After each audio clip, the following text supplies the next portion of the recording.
I love a challenge, and saving the Earth is probably a good one. We all know the Earth is in trouble. We have now entered into 6X, the sixth major extinction on this planet. I often wondered if there was a united organization of organisms, otherwise known as and every organism had a right to vote. Will we be voted on the planet or off the planet? I think that vote is occurring right now. I want to present to you a suite of 6 mycological solutions using fungi, and these solutions are based on mycelium. The mycelium infuses all landscapes. It holds soils together. It's extremely tenacious. It holds up to 30,000 times its mass. They're the grand molecular disassemblers of nature, the soil magicians. They generate the humus soils across the land masses of Earth. We have now discovered that there is a multi-directional transfer of nutrients between plants mitigated by the mycelium. So the mycelium is the mother that is giving nutrients from alder and birch trees to hemlock, cedars, and Douglas firs. Dusty and I, we like to say on Sunday, this is where we go to church. I'm in love with the old growth forest, and I'm a patriotic American because we have those. Most of you are familiar with portobello mushrooms, and frankly, I face a big obstacle when I mention mushrooms to somebody. They immediately think portobellos or magic mushrooms, their eyes glaze over, and they think I'm a little crazy.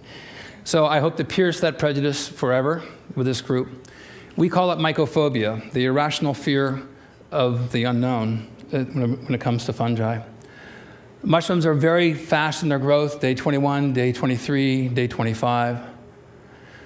Mushrooms produce strong antibiotics. In fact, we're more closely related to fungi than we are to any other kingdom. A group of 20 eukaryotic microbiologists published a paper 2 years ago erecting Opisthokonta, a super kingdom that joins Animalia and fungi together. We share in common the same pathogens. Fungi don't like to rot from bacteria, and so our best antibiotics come from fungi. But here is a mushroom that's past its prime. After they sporulate, they do rot. But I propose to you that the sequence of microbes that occur on rotting mushrooms are essential for the health of the forests that give rise to the trees that create the debris fields that feed the mycelium. And so we see a mushroom here sporulating, and spores are germinating, and the mycelium forms and goes underground. In a single cubic inch of soil, there can be more than 8 miles of these cells. My foot is covering approximately 300 miles of mycelium. This is photomicrographs from Nick Reed and Patrick Hickey. And notice that as the mycelium grows, it conquers territory, and then it begins to net. I've been a scanning electron microscopist for many years. I have thousands of electron micrographs. And when I was staring at the mycelium, I realized that there are microfiltration membranes. We exhale carbon dioxide, so does mycelium. It inhales oxygen, just like we do. But these are essentially externalized stomachs and lungs. And I present to you the concept that these are extended neurological membranes. And in these cavities, these microcavities form, and as they fuse soils, they absorb water. These are little wells. And inside these wells, the microbial communities begin to form. And so the spongy soil not only resists erosion, but sets up a microbial universe that gives rise to a plurality of other organisms. I first proposed in the early 1990s that mycelium is Earth's natural internet. When you look at the mycelium, they're highly branched. And if there's one branch that is broken, then very quickly, because of the nodes of crossing, internet engineers maybe call them hop points, there's alternative pathways for channeling nutrients and information. The mycelium is sentient. It knows that you are there. When you walk across landscapes, it leaps up in the aftermath of your footsteps, trying to grab debris. So I believe the invention of the computer internet is an inevitable consequence of a previously proven biologically successful model. The Earth invented the computer internet for its own benefit, and we now, being the top organism on this planet, is trying to allocate resources in order to protect the biosphere. Going way out, dark matter conforms to the same mycelial archetype. I believe matter begets life. Life becomes single cells become strings, strings become chains, chains network. And this is the paradigm that we see throughout the universe.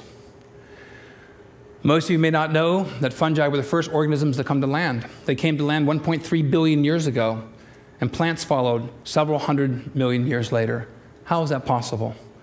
It's possible because the mycelium produces oxalic acids and many other acids and enzymes, pockmarking rock and grabbing calcium and other minerals and forming calcium oxalates. Makes the rocks crumble, and the first step in the generation of soil. Oxalic acid is two carbon dioxide molecules joined together. So fungi and mycelium sequester carbon dioxide in the form of calcium oxalates, and all sorts of other oxalates are also sequestering carbon dioxide through the minerals that are being formed and taken out of the rock matrix. This was first discovered in 1859. This is a photograph by Franz Huber. This photograph was taken in the 1950s from Saudi Arabia. 420 million years ago, this organism existed. It was called Prototaxides. Prototaxides, laying down, was about 3 feet tall.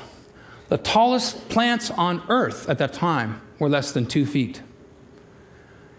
Dr. Boyce at the University of Chicago published an article in the Journal of Geology this past year determining that Prototaxides was a giant fungus, a giant mushroom. Across the landscapes of Earth were dotted these giant mushrooms all across most land masses, and these existed for tens of millions of years. Now, we've had several extinction events, and as we march forward 65 million years ago, most of you know about it, we had an asteroid impact. The Earth was struck by an asteroid, a huge amount of debris was jettisoned into the atmosphere, sunlight was cut off, and fungi inherited the Earth. Those organisms that paired with fungi were rewarded because fungi do not need light. More recently, at Einstein University, they just determined that fungi use radiation as a source of energy, much like plants use light. So the prospect of fungi existing on other planets elsewhere, I think, is a foregone conclusion, at least in my own mind. The largest organism in the world is in eastern Oregon. I couldn't miss it. It was 2,200 acres in size. 2,200 acres in size, 2,000 years old. The largest organism on the planet is a mycelial mat, 1 cell wall thick. How is it that this organism can be so large and yet be 1 cell wall thick, whereas we have 5 or 6 skin layers that protect us? The mycelium, under the right conditions, produces a mushroom. It bursts through with such ferocity it can break asphalt. We were involved in several experiments. I'm going to show you 6, if I can, solutions for helping to save the world. Battelle Laboratories and I joined up in Bellingham, Washington. There were 4 piles saturated with diesel and other petroleum waste. One was a control pile. One pile was treated with enzymes. One pile was treated with bacteria. And our pile we inoculated with mushroom mycelium. The mycelium absorbs the oil. The mycelium is producing enzymes, peroxidases, that break carbon-hydrogen bonds. These are the same bonds that hold hydrocarbons together. So the mycelium becomes saturated with the oil, and then when we returned 6 weeks later, all the tarps were removed, all the other piles were dead, dark, and stinky. We came back to our pile, it was covered with hundreds of pounds of oyster mushrooms, and the color changed to a light form. The enzymes remanufactured the hydrocarbons into carbohydrates, fungal sugars. Some of these mushrooms are very happy mushrooms. They're very large. They're showing how much nutrition that they could have obtained. But something else happened, which was an epiphany in my life. They sporulated. The spores attract insects. The insects laid eggs. Eggs became larvae. Birds then came bringing in seeds. And our pile became an oasis of life. Whereas the other 3 piles were dead, dark, and stinky. And the PAHs, the aromatic hydrocarbons, went from 10,000 parts per million to less than 200 in 8 weeks. The last image we don't have, the entire pile was a green berm of life. These are gateway species, vanguard species that open the door for other biological communities. So I invented burlap sacks, bunker spawn, and putting the mycelium using storm-blown debris. You can take these burlap sacks and put them downstream from a farm that's producing E. coli or other waste, or a factory with chemical toxins, and it leads to habitat restoration. So we set up a site in Mason County, Washington, and we've seen a dramatic decrease in the amount of coliforms. And I'll show you a graph here. This is a logarithmic scale, 10 to the 8th power. There's more than 100 million colonies per gram. and 10 to the third power is around 1,000.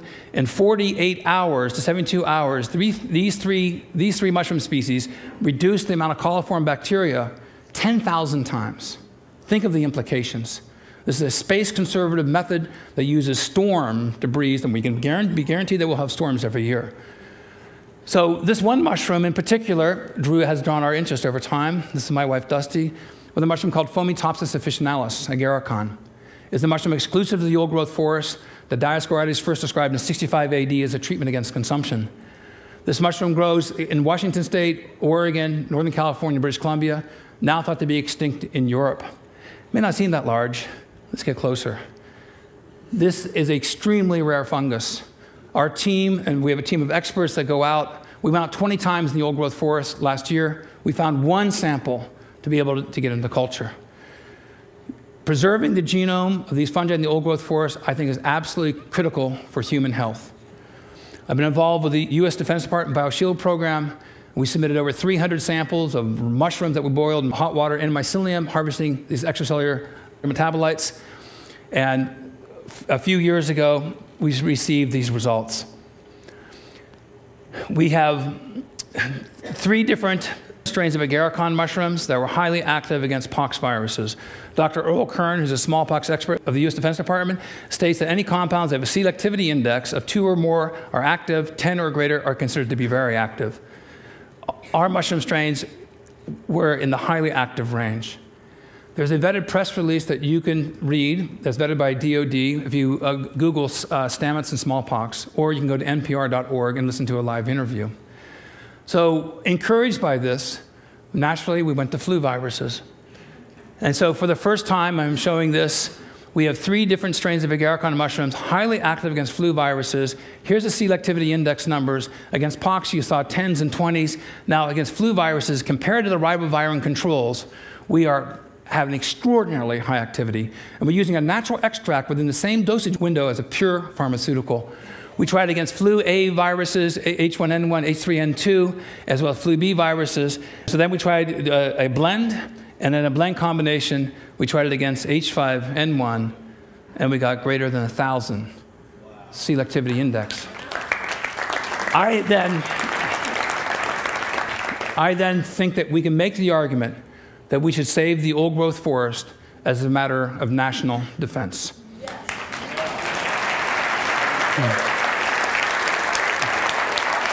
I became interested in entomopathogenic fungi, fungi that kill insects.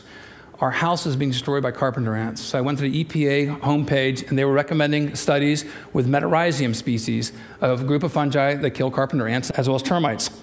I did something that nobody else had done. I actually chased the mycelium when it stopped producing spores. These are spores. This is no spores. I was able to morph the culture into a non-sporulating form.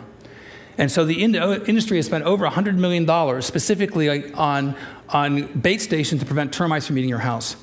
But the insects aren't stupid. They would avoid the spores when they came close. And so I morphed the cultures into a non-sporulating form. And I got my daughter's Barbie doll dish. I put it right with a bunch of carpenter ants who are making debris fields every day in my house. And the ants were attracted to the mycelium because there's no spores. They gave it to the queen. 1 week later, I had no sawdust piles whatsoever. And then a delicate dance between dinner and death. The mycelium is consumed by the ants. They become mummified, and boing, a mushroom pops out of their head.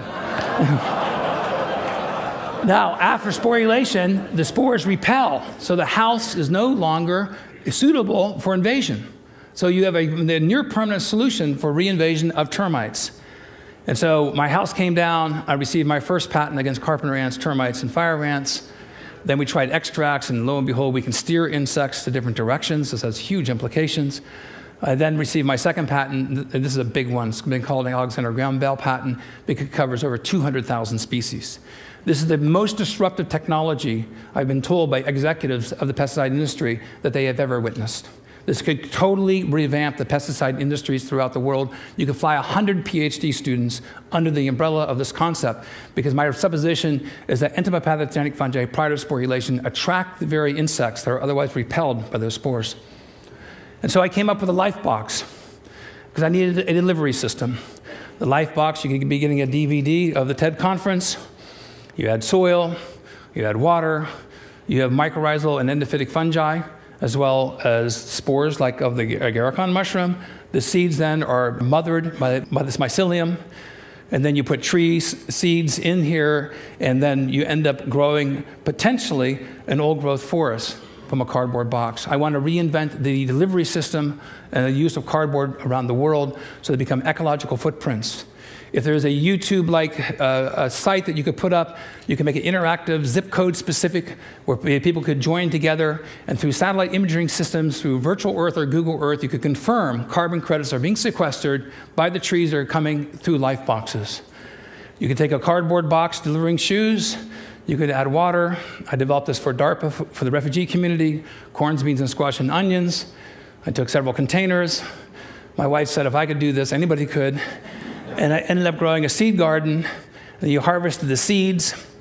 And thank you, Eric Rasmussen, for your help on this. And then harvesting the seed garden, then you can harvest the kernels. And then I just need a few kernels. I add mycelium to it. And then I inoculate the corn cobs.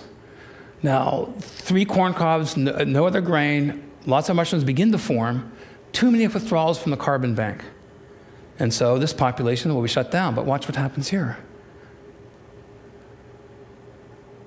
The mushrooms that are harvested, but very importantly, the mycelium is converted to cellulose and to fungal sugars. And so I thought, how could we address the energy crisis in this country?